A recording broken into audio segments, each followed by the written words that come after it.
I grew up one of 6 kids, the oldest of 6, and my dad was, he started life as a truck driver. We had compulsory military service in those days, and Dad did his 2-year hitch and came home and went to work driving a truck for Brink's Armored Car. And I was just a little guy then.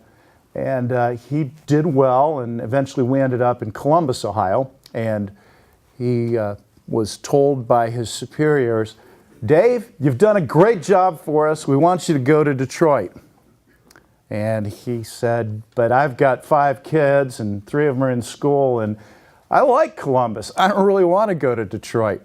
My dad really had good judgment, because back then Detroit was a pretty cool place to live, but it was already heading downhill at that point. And they said, "Well, you don't understand. We've already hired somebody for your job, and you're going to Detroit." And he said, "You don't understand. I'm not going to Detroit, and I don't work for you anymore." So he came home that night and told us he'd quit his job, and he took the family savings and went out and bought his own armored truck, and promptly almost starved. I remember my mom getting 3 meals out of a piece of beef, and the 3rd day over rice, wanted a little mint sauce with it to, kind of make it tasty. But we got through those times, and my dad took the risks to grow his business, and by the time he was ready to retire, he had over 150 people working for him in 4 cities, and was really a great success. But even in the 1990s, when he was getting ready to retire and wind up his career, and he eventually sold the company, he still kept a uniform there in the closet in the president's office at the headquarters for Metropolitan Armored Car.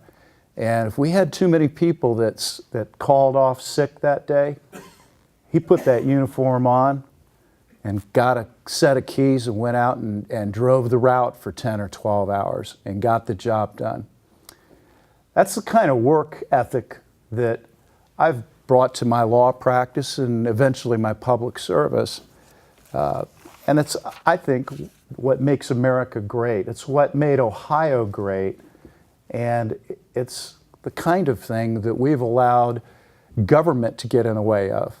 I've often wondered if Dad was starting today instead of 1963, whether he would have been able to get his business off the ground the way he did, with a small investment and a big heart.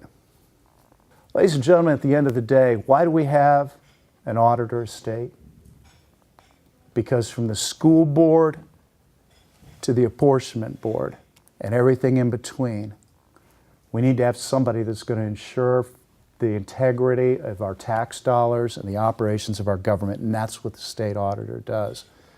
It's what I've done. It's what my last decade of public service in my life has prepared me to do. I haven't bowed to any political pressures, friendship, matters of partisanship. The people that I've gone after have been Republicans and Democrats. It makes no difference, because I do my duty.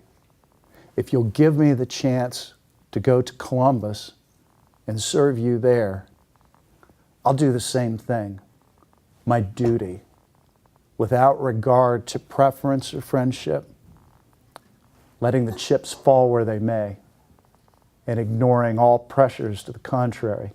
Ladies and gentlemen, when Dave Yost is auditor, 2 and 2 is always going to equal 4. The books are going to balance. In fact, state government is going to be an open book, a book that's easily read, where the numbers always add up, and a book where every word is true. My name is Dave Yost. I'm running for Auditor of State, and I thank you for your attention tonight.